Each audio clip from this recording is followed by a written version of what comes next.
आलेलं आहे, अजून किती अपेक्षा आणि किती आपण वाट पाहणार आहात? मी ज्या गोष्टीसाठी लढतोय त्या गोष्टी म्हणजे डॉक्टर बाबासाहेब आंबेडकरांनी आम्हाला संविधानामध्ये आमचा मूलभूत हक्क जो दिला आहे त्या गोष्टीसाठी भांडतोय। आज आमचा मूलभूत अधिकार मूलभूत हक्क आम्हाला घेण्यासाठी आज रस्त्यावरती आणायची वेळ आलेली आहे। राजेजी, कोण नेतेगण तुम्हाला भेटायला आले का? त्यांनी पाठिंबा दिलाय का? आणि तुमचा 6वा दिवस सध्या सुरू आहे, कोण तुम्हाला भेटायला अजून अद्यापही पोहोचलंय का इथे? बरेच पक्षातली लोक येऊन पाठिंबा देऊन गेला। तुम्हाला मी प्रामुख्याने एकच मला या ठिकाणी सांगायचं आहे, काही मराठी भाषिक जे पक्ष आहेत की जे महाराष्ट्रामध्ये मराठी माणसावरती अन्याय झाला, मराठी भाषेबद्दल अपमान केला, या मराठी माणसावरती कुठलाही पद्धतीने त्याच्यावरती अन्याय अत्याचार केला तर काही पक्ष रस्त्यावरती उठून आंदोलनं करतात। मग आज या ठिकाणी 600 कुटुंब आणि 3000 लोकांवरती जो अन्याय होतोय हे सगळे मराठी भाषिक आहेत।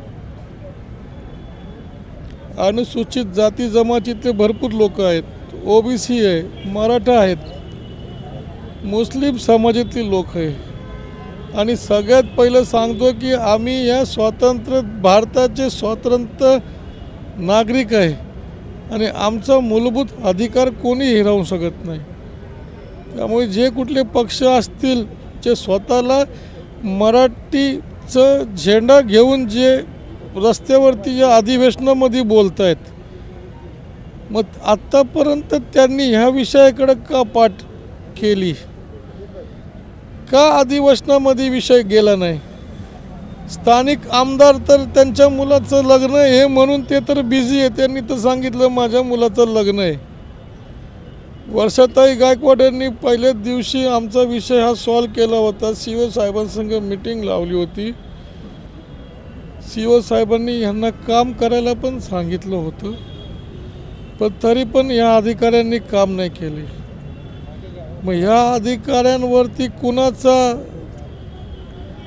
छत्रछाया आहे? जे सीओने दिलेल्या आदेशाला पण हे धुडकावत नाही। खासदार साहेबांनी सांगितले तरी हे लोक आदेशाचं पालन करत नाही। अक्षरशः फायर ब्रिगेडने इथं पत्रक लावले घरं खाली करण्यासाठी आणि त्यांनी त्यांच्या लीगल डिपार्टमेंटला पत्रक पण दिलंय। मग बाकीचे तर लोक जाणार कुठं, राहणार कुठं? राजेजी, आपण आपल्या उपोषणावर ठाम राहणार आहेत का जर मागण्या पूर्ण झाल्या नाही तर? 3000 लोकांचा जर जीव वाचवायचा असेल आणि त्याच्यासाठी जर माझा जीव जायचा असेल तर मी त्याची तयारी करून ठेवलेली आहे। याला सर्वस्वी जबाबदार कोण असेल? सर्वस्वी जबाबदार सगळ्यात पहिलं तर मी सांगतो राज्य सरकार, जे या सगळ्या गोष्टीकडे दुर्लक्ष करत आहे। दुसरं म्हणजे SRA, ज्यांच्या आधिपत्याखाली झोपडपट्टी पुनर्वसन प्राधिकरण संस्था आहे। आणि तिसरं म्हणजे विकासक, जो या कुणाच्याही पत्राला या कुणाच्याही आदेशाला तो केराची टोपरी दाखवून तो आदेश पालन करत नाही। राजेजी, वाटतं तुम्हाला न्याय भेटेल? तर न्यायाच्या प्रतिष्ठेमध्ये आहे, न्यायालयामध्ये गेलं तर न्याय मिळत नाही, त्याला लागतात 30-40 वर्ष।